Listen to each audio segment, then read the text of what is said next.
queria ler com vocês um texto das Escrituras que está no Evangelho de Mateus, capítulo 7. Evangelho de Mateus, capítulo 7. E a gente vai ler a partir do verso 24. Enquanto está sendo projetado, o meu ajudante está muito rápido. Eu queria dizer para vocês que ao longo desse mês a gente tem conversado sobre uma série que o nome é Permanecer, uma longa jornada na mesma direção. Permanecer, uma longa jornada na mesma direção. Por que a gente está falando isso? A gente está falando porque a gente vive numa sociedade que permanecer é um problema. A gente vive numa sociedade que ela celebra muito aquilo que a gente chama de inovação, renovação. O mercado é cheio disso, né? Sempre tem um shampoo, está escrito lá novo. Um alimento escrito lá novo. E sempre a gente é provocado ao novo, ao novo, ao novo. E o novo constante, ele diz em outras palavras que aquilo que existia, o que já tinha, não é mais necessário. E em razão disso a gente nem percebe, mas a gente está numa cultura que arrasta a gente para que nada permaneça. Nada permaneça. E parte dos efeitos dessa diluição machuca demais. Machuca demais, sabe por quê? Porque o filho, a criança que está no colo da mãe, ela quer muito que a estrutura da família dela permaneça. Ah, como quer. Os relacionamentos que temos, a gente quer muito, mesmo depois que eles descobrem que a gente não é tão legal, eles descobrem uma falha aqui, uma falha ali. A gente quer muito que eles continuem com a gente. E isso é real para inúmeras realidades. A gente quer entrar naquela empresa e a gente se empenha um monte e começa aquela aflição. Tomara que eles não me dispensem logo. E assim vai. Só que na contrapartida a gente vive um frenesi de que nada pode permanecer por muito tempo, de que tem que ter alteração, de que tem que ter mudança, como se o que permanece não fosse bom. E a gente está invocando inúmeras realidades que são importantes de permanecer. E a gente conversou já sobre a importância de permanecer no serviço, como a caminhada de discípulos de Jesus, de pessoas que estão desfrutando de vida, da vida que Deus oferece, como elas precisam permanecer numa jornada de serviço. Não somente isso, semana passada a gente viu a importância de permanecer na palavra, num mundo em que tem ideias novas o tempo inteiro. Como é necessário a gente permanecer na palavra, num mundo onde cada hora alguém vem com uma coisa assim que parece ser a ideia da vez. A gente foi instigado essa semana passada a permanecer na palavra de Jesus. E hoje a gente vai conversar sobre a importância de permanecer na obediência. Permanecer na obediência. E por isso a gente vai ler Mateus capítulo 7, a partir do verso 24, diz assim: Todo aquele, pois, que ouve estas minhas palavras e as pratica, será comparado a um homem prudente que construiu a sua casa sobre a rocha. Versículo 25. Caiu a chuva, transbordaram os rios, sopraram os ventos e bateram com força contra aquela casa, e ela não desabou, porque tinha sido construída sobre a rocha. E todo aquele que ouve estas minhas palavras e não as pratica, será comparado a um homem insensato que construiu a sua casa sobre a areia. Caiu a chuva, transbordaram os rios, sopraram os ventos, bateram com força contra aquela casa, e ela desabou, sendo grande a sua ruína. Ora uma vez mais comigo. Deus bendito, obrigado por essa noite. É muito bom ver essa casa cheia, mas sobretudo é bom entender, perceber e ter convicção que o Senhor se faz presente entre nós. E nós aqui não precisamos de uma palestra, nós não precisamos de alguns insights curiosos e inteligentes. Nós precisamos da verdade do Senhor falando no nosso coração. Me ajuda. Usa a minha vida uma vez mais e glorifica o teu nome na vida de todos esses que aqui sedentos estão para serem tocados pelo Senhor. Oramos assim em nome de Jesus. Amém. Sabe que essa conversa de obediência ela é complicada. Ela é complicada por muitos motivos. Ela é complicada porque a gente tem um valor na nossa sociedade que é muito caro para os nossos corações. E que vira e mexe parece que esse valor ele se opõe à ideia de obediência. Que valor é esse, André, da nossa sociedade? Um valor e uma palavra que eu acho tão bonita, mas ela é problemática em muitos momentos. Esse valor se chama liberdade. A palavra liberdade, ela ecoa coisas muito boas para o coração, né? A palavra livre, recebeu liberdade, o cativo foi livre. Pensa que negócio gostoso, que coisa boa. Quando a gente pensa na estrutura da vida, é tão ruim, parece que quando a gente fica aprisionado, a gente não gosta de ser aprisionado por ideias, a gente não gosta de ser aprisionado por comportamentos, por vícios, a gente não gosta de ser aprisionado por relacionamentos que às vezes sufocam. A gente fala assim, eu quero ser livre. E é um valor defendido, e é curioso que você falou em liberdade, parece que todo mundo fala assim, você está certo. Ninguém pode sufocar, restringir e impedir a sua liberdade. E quando a gente fala em obediência, por incrível que pareça, essas duas realidades elas entram em rota de colisão. E aqui, o Senhor Jesus, ele explana algumas coisas para a gente muito curiosas. Eu preciso que você entenda um pouquinho do contexto dessas palavras de Jesus. Eu acabei de ler para vocês o Evangelho de Mateus. E cada evangelho, ele foi escrito para um público específico, naquele momento original, e também foi escrito com um interesse específico. E Mateus tem algumas coisas muito pertinentes que nos ajudam a compreender exatamente esse texto aqui. Então assim, quando você começa lá no capítulo 1 do Evangelho de Mateus, tenta acompanhar comigo, o Mateus vai falar sobre a genealogia. O que é a genealogia? Aquela parte que o pessoal que começa a querer se familiarizar com a Bíblia tem uma dificuldade enorme. Porque é fulano que é filho do fulano, que é filho do fulano, que é filho do fulano. Não sei quantos de vocês, mas eu confesso, eu já pulei às vezes a genealogia na hora da leitura. Só eu, né? Eu já pulei. Mas depois que você começa a entender que tem uma razão de ser dessa genealogia. E quando Mateus começa, ele começa ali para dar uma clareza. O foco dele é esse que vai vir da linhagem chamado Jesus Cristo. E esse tal de Jesus, ele veio de uma linhagem que começou ali, no caso de Mateus ele fala, que remonta lá em Abraão. E isso é muito importante para o público judeu, que eram os principais receptores desse texto inicial. Por quê? Porque eles respeitavam o patriarca Abraão. Foi com Abraão que Deus fez aliança, foi o Abraão que Deus tirou da terra de Ur dos caldeus e prometeu uma terra prometida e um povo, e a partir da vida de Abraão seriam benditas todas as famílias da terra. Então eles fazem esse link de Jesus com Abraão, mas na sequência eles fazem, a genealogia faz um outro link muito crucial, que é o que? Vincular a linhagem de Jesus, a linhagem de uma dinastia iniciada com o rei Davi.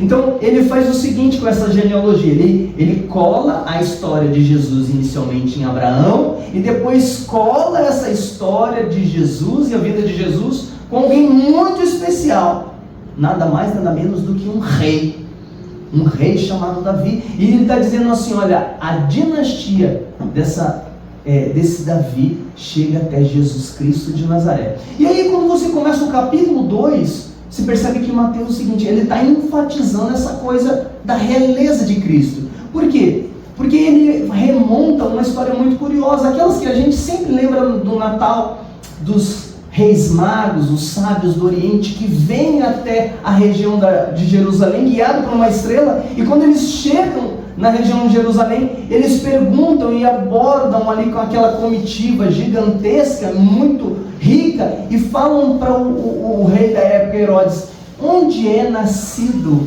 o rei dos judeus? E ali dá um estardalhaço, cria-se uma confusão toda, e os magos são orientados que eles precisavam se distanciar de Herodes, porque Herodes se incomoda muito com isso.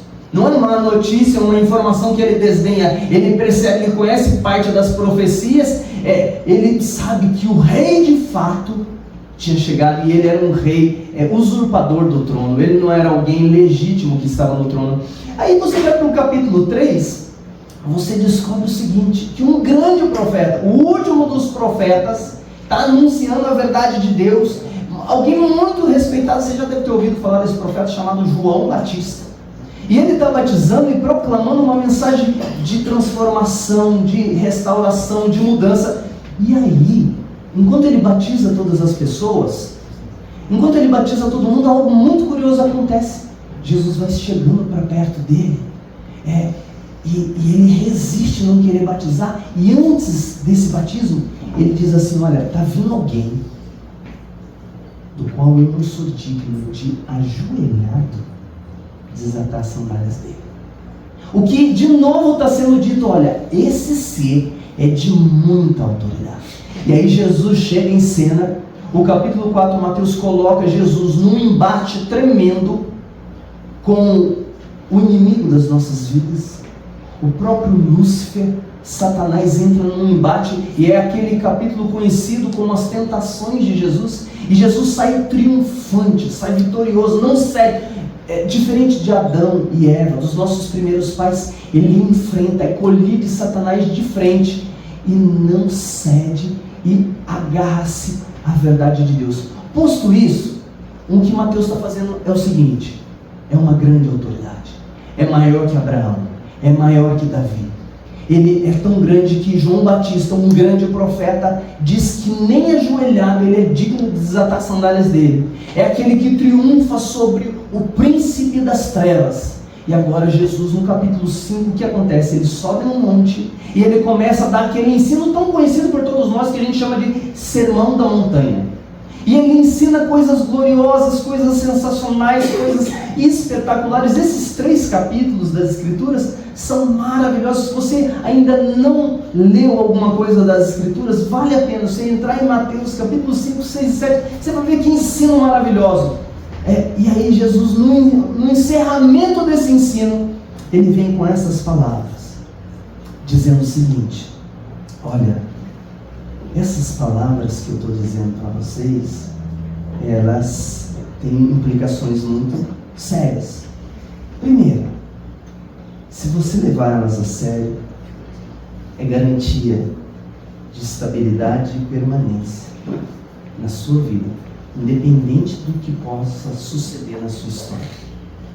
Jesus usa e faz um desenho, ele dizendo assim, olha, eu estou dizendo todas essas coisas, e aquele que ouve as minhas palavras e as leva a sério e as pratica, ele é semelhante a alguém que constrói, que edifica, que estrutura, que fundamenta a sua casa em uma rocha, em uma estrutura, em um fundamento bem firme, bem estabelecido, e nada, absolutamente, uma grande tempestade, uma grande ruína pode vir com força e não vai interromper, e não vai se desfazer. E por que Jesus está falando isso aí? Primeiro, vou dizer uma coisa para você, e isso é importante você considerar. Porque Ele é o Rei de toda a terra.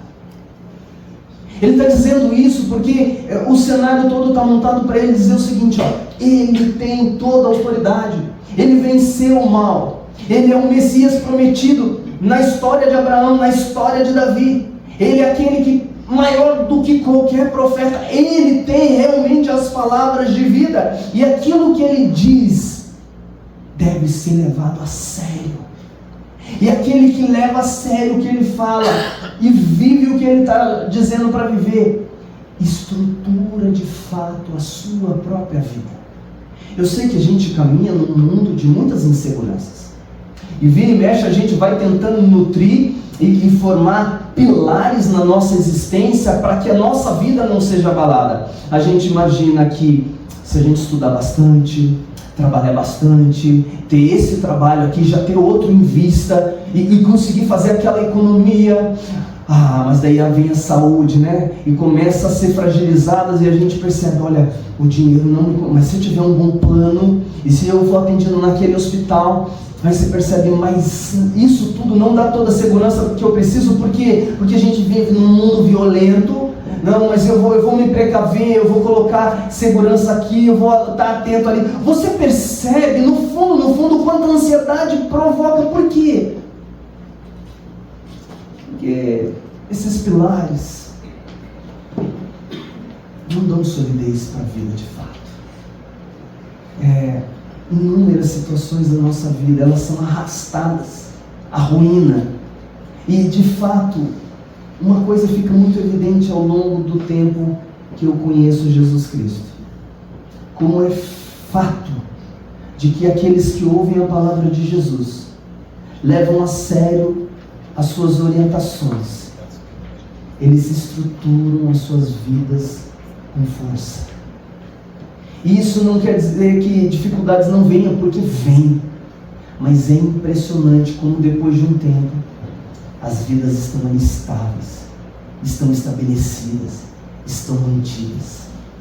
Agora, ao mesmo tempo que Jesus fala que ouvir a sua palavra e obedecer da estabilidade, ele também lembra a gente de algo terrível. Negligenciar suas palavras é ingrediente para a autodestruição. Vou repetir isso aqui. Negligenciar as palavras do rei de toda a realidade, é uma receita certa para a autodestruição. Jesus, a gente precisa lembrar que Jesus não é um grande mestre apenas.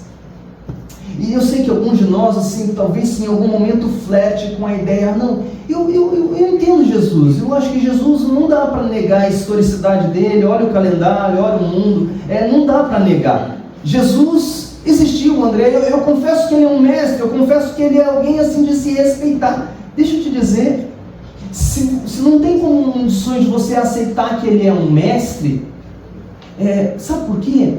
Porque ele nunca deixou isso, apenas isso, como orientação. O que ele deixou é o seguinte, ele disse diversas vezes, eu e o Pai somos um. Quem me vê a mim, vê o Pai. Dentro da cultura judaica, no momento que ele afirma, eu sou o Filho de Deus, ele está se igualando ao Pai. O que torna Jesus diferente, distinto, singular e digno de ser ouvido. Não é essa ideia assim, sabe? Você sabe que tem muitas instruções hoje na internet. Se você quer aprender sobre educação financeira, pesquisa um pouquinho, dali a pouco o Instagram e o Google vai te dar um monte de gente falando. Se você quer aprender sobre calistenia, não sei se você sabe o que é isso, mas não é um negócio legal, é terrível. Pesquise sobre calistenia, não, é bem legal, faz bem para a saúde. Vai vir um monte de enxurradas, não falta gente para nos ensinar. A grande questão é que Jesus não é um mestre te ensinando e te orientando em como viver. Ele é o dono da própria vida, ele é o dono da própria realidade, ele é o Senhor de toda a existência, dizendo para você o seguinte, olha, se você ouvir as minhas palavras, levar a sério, guardar no seu coração e vivê-las, eu vou dizer para você, a sua estrutura tem fundamento.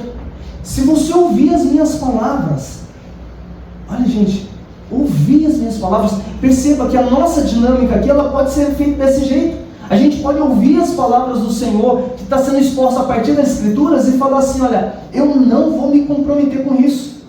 Eu não vou levar isso a sério. Isso aqui é só um exercício, André, do final de semana, onde eu ouço algumas coisas, até faz bem para o meu coração, mas a maneira de eu reger a minha vida e a minha existência, ela está relacionada àquilo que eu acho adequado no dia a dia. Eu vou falar para você, isso aqui, esse tipo de postura é a fórmula de destruição. As palavras de Jesus são as palavras do próprio Deus. O caminho de Jesus é o caminho da eternidade. O caminho de Jesus é o caminho da estruturação. E isso tem realidade para um plano eterno, sim. mas as palavras dele são sabedoria para o nosso viver aqui e agora. E eu vou dizer uma coisa para você, várias realidades da nossa vida vivem muitas dificuldades simplesmente porque a gente não leva as palavras do Mestre a sério. Sabe, Jesus fala assim, olha, ame a Deus de todo o seu coração. De todo o seu coração, prioridade da sua vida. Busque o reino de Deus em primeiro lugar. Dois detalhezinhos básicos para estruturar toda a vida. E sabe o que a gente faz? A gente fala assim, não, eu tenho que ser feliz. Eu tenho que alcançar os meus objetivos. Eu tenho os meus alvos, eu tenho as minhas metas. Eu estou esperando Deus me dar força para as minhas metas. Agora, buscar o reino de Deus em primeiro lugar, André, é algo que eu não tenho como critério para a vida. Deixa eu falar para você. É exatamente esse um dos problemas de muitos de nós. Por quê? Porque quando eu englobo e entendo que o reino de Deus é prioridade, a maneira como eu vivo na minha casa, é uma revolução que vai para o interior, e depois dessa revolução tocar o interior, ela começa a tocar as dinâmicas dos meus relacionamentos mais próximos. Porque assim, quando o André vive o reino de Deus como prioridade, quer ver uma coisa básica?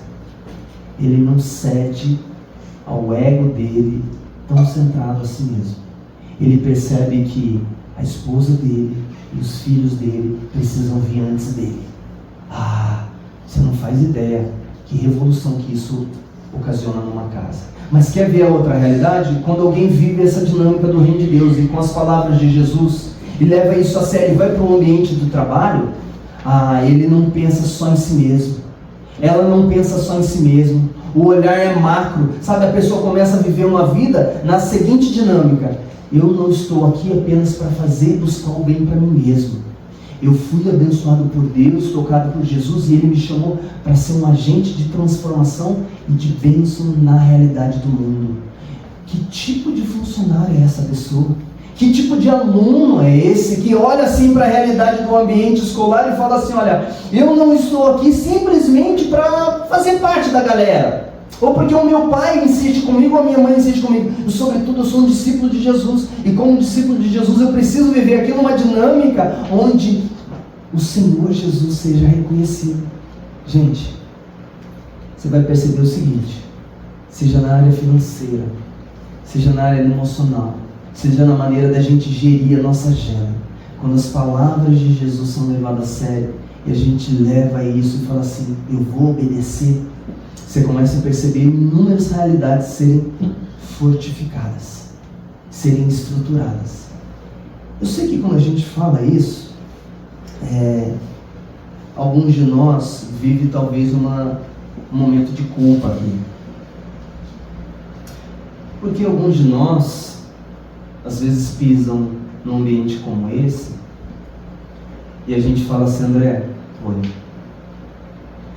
a onda já passou, a tempestade já veio, de fato, arrolou, uma série de realidades foram destruídas, André. Foi relacionamento, foi finanças, foi negócios, foi afetos, foi alianças, foram todas destruídas. E eu não sei o que fazer.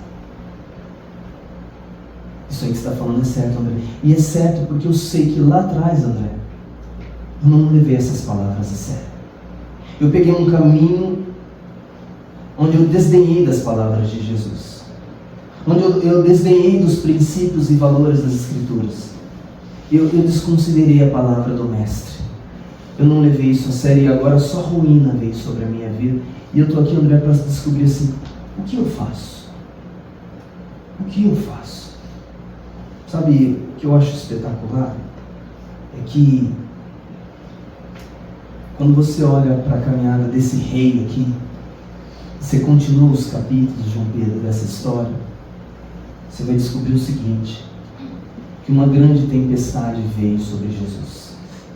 E eu não estou falando daquela que ele estava num barco e a tempestade veio e os discípulos ficaram morrendo de medo. Essa foi uma tempestade forte, mas teve uma tempestade que está logo nos finais do Evangelho. Essa tempestade foi a mais terrível que poderia vir sobre a humanidade até aquele momento. A gente chama isso de a tempestade da ira divina. Talvez você não saiba, mas a história desse rei que tem toda a autoridade sobre os céus e a terra, ela não para num discurso na montanha para uma multidão. Ela continua. Ele vai caminhando, fazendo curas, até que num momento fatídico ele entra em Jerusalém e uma série de pessoas estão maculando um plano para sabotar a estrutura do Filho de Deus, ao ponto de acusar ele do que ele não fez, ele ir para um julgamento injusto e ser sentenciado à pior morte da época, que era a crucificação. E ele vai. E é curioso que ele não é pego de surpresa. Ele conta para os seus súditos que o acompanhavam ali e falava assim: olha, o Filho do Homem está indo para Jerusalém, lá ele será entregue e ele morrerá e ao terceiro dia ele ressuscitará. E quando ele está sendo crucificado e ele está naquela cruz, está pendurado, nu, sendo humilhado, ele diz assim: Deus meu, por que me desamparaste? Sabe o que está acontecendo naquele momento? A pior tempestade que pudesse vir está recaindo sobre o Filho de Deus. E daí você pergunta assim: e o que acontece? Por que ele está desolado ali e ele não foi salvo? Por que essa estrutura toda foi abalada? Por que ele morreu? Por que ele está naquela sentença? Sabe por que ele está naquela sentença? Porque todos que estão aqui, no fundo, não conseguem obedecer. Nunca conseguiram obedecer. Se a gente depender de obedecer perfeitamente as palavras de Jesus para o nosso fundamento ficar firme, sabe o que vai acontecer? Jamais conseguiremos estruturar. E o que ele faz? Ele sofre a grande tempestade. Sabe para quê? Para que todas as vezes que um de nós olha para Cristo, depositando confiança nele, sabe o que Jesus proporciona para a gente? Ele proporciona assim: ó, Cláudio, Deus vê o Cláudio, vê o Arthur, vê o André, vê o Bruno, que estão confiando na palavra dele, e fala assim: ó, aqui está alguém realmente que ouviu as palavras do Pai e as praticou perfeitamente. Aí você fala assim: sou eu, André? É esse? Não, é Jesus Cristo de Nazaré, que ouve as palavras do Pai e pratica elas perfeitamente. E aí é que ele sofre essa grande tempestade, morre, é sentenciado no meu e no seu lugar, porque cumpre-se essas palavras. Ele ressuscita com uma palavra espetacular. Em Mateus, de novo, ecoa aquilo que ele ecoava no começo. Sabe o que diz em Mateus capítulo 28? Jesus, depois que ressuscita e vai dar missão para os seus discípulos, ele diz assim: olha, toda a autoridade me foi dada nos céus e na terra. Diz ele: eu sou o rei, eu tenho domínio sobre toda a realidade. Meus filhos, meus servos, confia em mim. Jesus está dizendo para mim: André, confia em mim, confia em mim, confia nas minhas palavras, confia nos meus direcionamentos, confia no meu amor. Eu passei a pior tempestade, sabe para quê, André?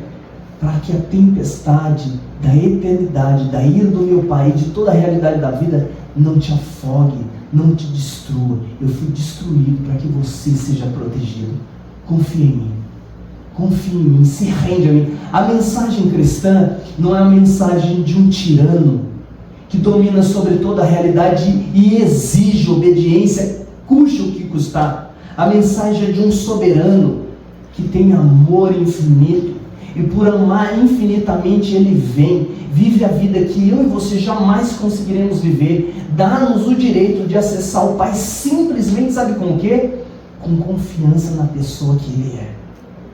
Hoje o rei, uma vez mais, chama pessoas como o André e como você, para fazer o seguinte: confia no rei, confia naquele que domina toda a realidade, e por confiar nele, eis aí o ponto agora. Sabe qual caminho a gente tende a seguir? O caminho que a gente confia. A gente tende a seguir a orientação que a gente confia. A gente tende a seguir o conselho daquele que a gente confia. Quem está falando para você ouvir e praticar as palavras dele, não é alguém que não te conhece. É alguém que te conhece demais, que sabe o seu nome e que sabe que a única esperança para a sua vida é confiar nele e ouvir as palavras dele. Talvez a sua vida vem sendo de alguém que preferiu confiar que outras coisas vão te satisfazer, que preferiu confiar que a sociedade vai se satisfazer, que é você que se cuida, que é você que se estrutura, que são os seus conselhos, as suas ideias, que você sabe o que é melhor. O Senhor Jesus, uma vez mais, está chamando eu e você para voltar a entregar toda a confiança da nossa vida a Ele e falar assim: olha, Senhor, fala que eu vou ouvir. E aí é espetacular, porque ouvi-lo, confiar nas suas palavras e obedecer e permanecer nessa obediência é muito melhor do que sacrificar. É muito melhor. Eu fui desobediente muito tempo na minha vida, num nível que eu não desejo para os filhos de vocês. E foi muito maravilhoso perceber que em Jesus eu tinha perdão e que agora eu podia viver de um novo jeito. Um filho que obedece, que busca obedecer para ser aceito, para ser perdoado. Por quê? Porque eu agora confio naquele que revelou para mim o que é o amor. Eu quero chamar os músicos aqui. Eles cantaram aquela canção no início dizendo: quão grande é o meu Deus.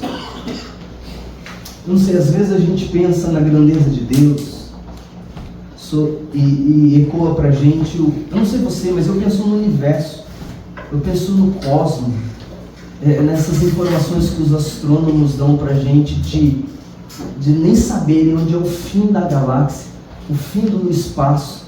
Parece nem ter fim esse negócio. E eu fico imaginando, se é grande a realidade criada, qual é o tamanho de quem a fez? Isso me impressiona.